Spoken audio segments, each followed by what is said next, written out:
Ninguém é contra o capitalismo. A questão é que deve ser melhor trabalhada a forma de exploração. As novas formas de tecnologia nos comprovam que você não precisa desmatar para poder você cultivar. Você não precisa queimar toda a Amazônia para você conseguir plantar. Esse velho método de trabalho ele é incompatível com a nossa sociedade atual. Hoje, os recursos naturais eles devem ser preservados a qualquer custo.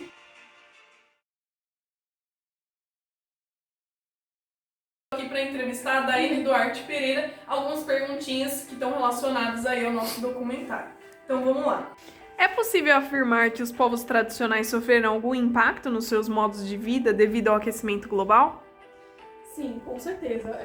Os povos tradicionais são os que mais sofrem impacto nos seus meios de vida devido às alterações provocadas pelo aquecimento global.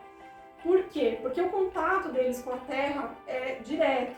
A caça e a pesca artesanais são os principais meios de sobrevivência desses povos. Então, qualquer impacto que tenha na terra, na temperatura e no habitat natural, acaba prejudicando ou até privando eles dos meios de subsistência. Ainda tem um outro fator que é o seguinte, geralmente a cultura deles está totalmente relacionada com a terra. Então, o fato deles terem que se deslocar de determinado local não é algo tão simples assim, não é algo assim como a gente costuma ver, assim, eu vou mudar de casa. Não é assim, não é tão simples assim, porque eles têm o elo deles cultural e até religioso, espiritual com a terra é muito forte. Então, qualquer tipo de deslocamento que eles tenham que fazer pode causar um impacto muito grande. Boa noite, meu nome é Vitória Lago e eu estou aqui hoje como repórter para fazer algumas perguntinhas para o Fábio, relacionadas ao nosso trabalho.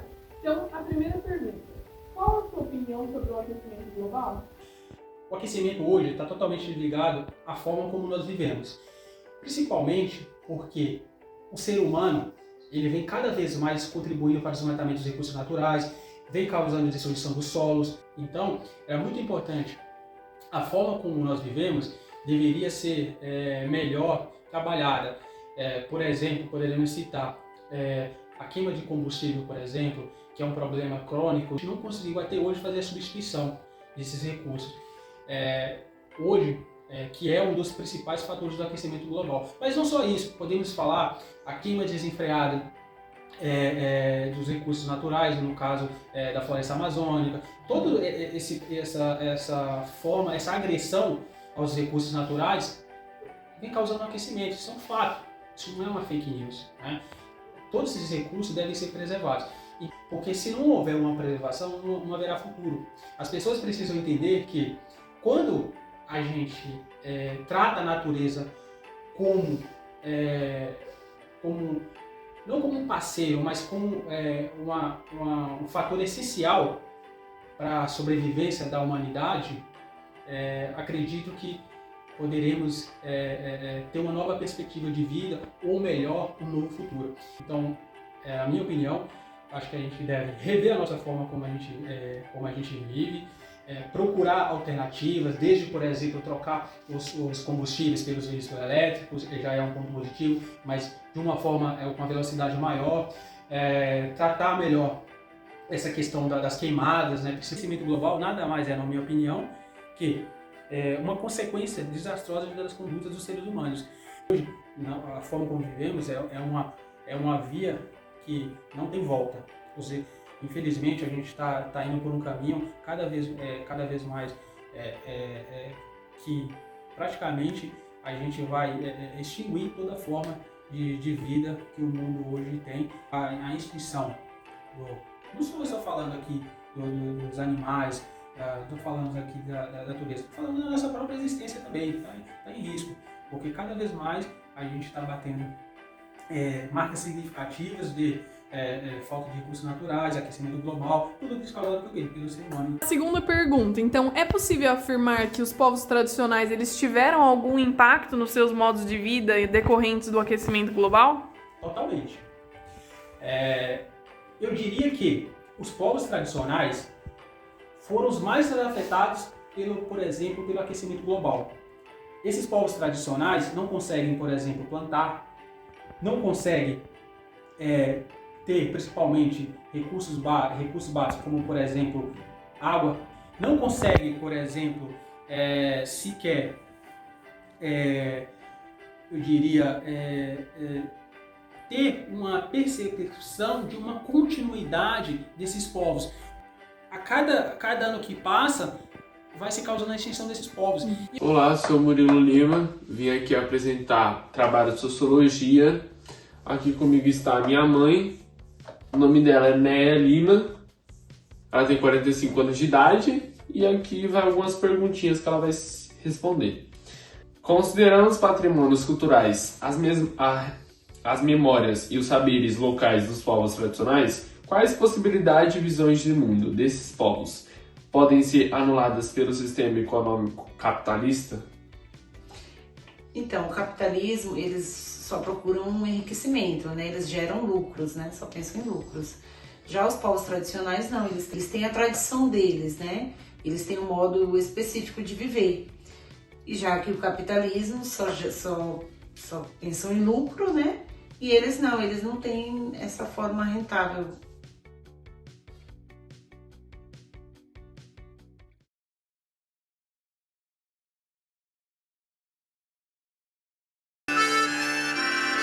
Uma comunidade perdida entre as dunas.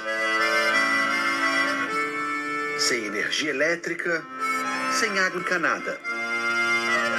Um lugar isolado do mundo, bem no coração do Nordeste. Pichain é o último povoado banhado pelas águas do Rio São Francisco. Fica em Piaçabuçu, Alagoas. O vilarejo é um antigo quilombo, comunidade formada por escravos que fugiram do trabalho forçado nas fazendas da região. Hoje, 25 famílias formadas por seus descendentes moram aqui. Pichain faz parte de uma das regiões mais afetadas pela invasão da água do mar na Foz do São Francisco. A estimativa é de que 14 quilômetros de água salgada já tenham avançado o rio acima, o que provocou mudanças profundas no ecossistema desse lugar. Além de ameaçarem os ecossistemas e a biodiversidade, as mudanças climáticas têm impactos significativos sobre as populações, especialmente aquelas que dependem diretamente dos recursos naturais para sua subsistência, como é o caso da comunidade quilombola Pichain. Boa parte da população já teve que partir para cidades depois que as suas duas fontes de subsistência, a pesca e o cultivo de arroz, se tornaram insustentáveis. A parte baixa do Rio São Francisco sofre com a redução da vazão devido aos longos períodos de seca, intensificada, é claro, pela interferência das usinas hidrelétricas e o avanço do agronegócio, e isso acabou permitindo que o mar invadisse o leito do rio, aumentando a salinidade da parte baixa e afetando diretamente a produção de arroz, a pesca e até mesmo o fornecimento de água doce para a saúde pública. A ecologia aquática também sofreu impactos, uma vez que as populações de peixes e plantas foram deslocadas pelo sal do oceano e substituídas por espécies oportunistas e invasoras. Os níveis de sal nesse trecho excederam em muito os limites de segurança para o consumo humano, indicando que a água da região da Foz pode não ser mais tão potável. Para 2100, projeções indicam altas temperaturas e padrões de chuva extremamente reduzidos devido ao aquecimento global, tanto no norte quanto no nordeste do Brasil. A média pluviométrica anual poderá cair em até 50% de acordo com alguns modelos, o que com certeza irá prejudicar as atividades de subsistência da comunidade quilombola Pichain próxima à foz do Rio São Francisco. O resultado da salinização do rio é o desaparecimento de vários tipos de peixe e a morte de plantações de arroz às margens do rio, bases da economia na região. Atividades, aliás, que durante anos garantiram o sustento de um morador ilustre de Pichain. Seu Aladinho lembra dos tempos de fartura do São Francisco. Meu pai ia para a pescado na praia, tá? Quando vindo, ele não trazia só não, rapaz, queria uma pessoa para ajudar ele, carregado de peixe. Diz que peixe pulava até dentro do barco para vir embora, né? Era, esse senhor. E hoje como o povo é muito agora, né, rapaz? Muita gente, a pescar comida e tudo.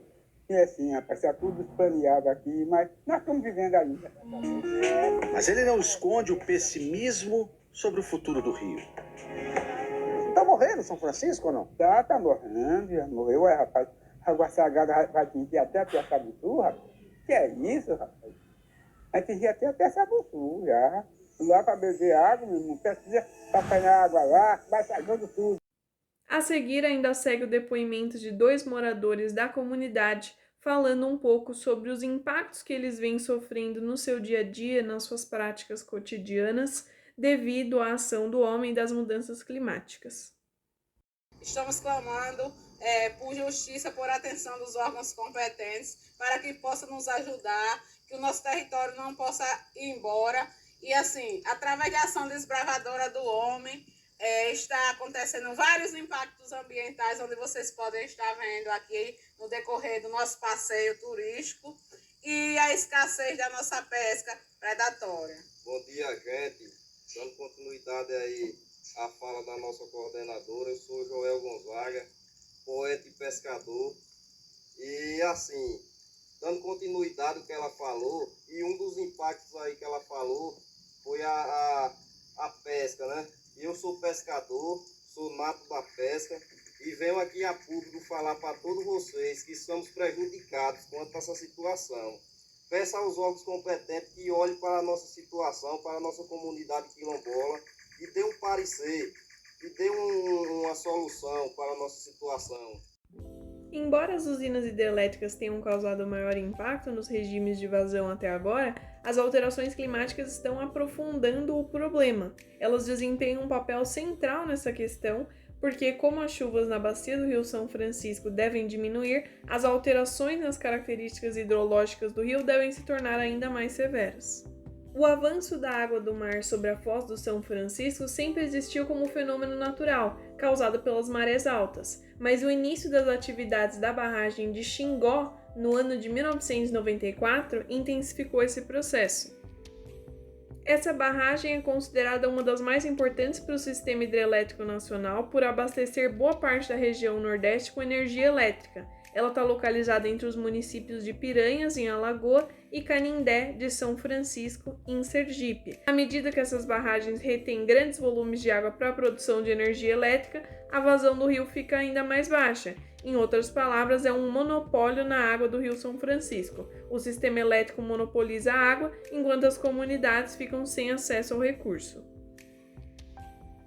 Parte do desafio em reverter esse quadro está no fato de que o gerenciamento hídrico é bastante descentralizado no Brasil, ou seja, não existe uma autoridade reguladora para o rio todo ser capaz de repartir igualmente os recursos, o que acaba gerando uma grande competição entre os estados e municípios. Em 2001 foi criado o Comitê da Bacia Hidrográfica do Rio São Francisco, composto de 62 membros. Entre eles, há um grupo representando as comunidades tradicionais, que tecnicamente deveria acrescentar sua voz à priorização do uso da água. Mas o problema do comitê é que ele não é convidado a participar de decisões pelo governo brasileiro. É isso então, pessoal. Gostaria muito de agradecer a vocês a atenção, não só eu, como a Vitória e o Murilo também. Nosso documentário pode nos ajudar a perceber que o aquecimento global afeta demais aos povos tradicionais, e o nosso documentário também nos ajuda a refletir de que o governo deve sim tomar providências, deve fazer leis para que preserve a cultura, o modo de vida desses povos que são tão importantes para nós. Eles também nos ajudam a nos reconectar com a natureza, e isso é muito bom, porque isso faz com que a nossa espécie humana nunca deixe de existir. Então, é isso, nós precisamos ter mais consciência, e o governo também. Muito obrigada por terem assistido. Até!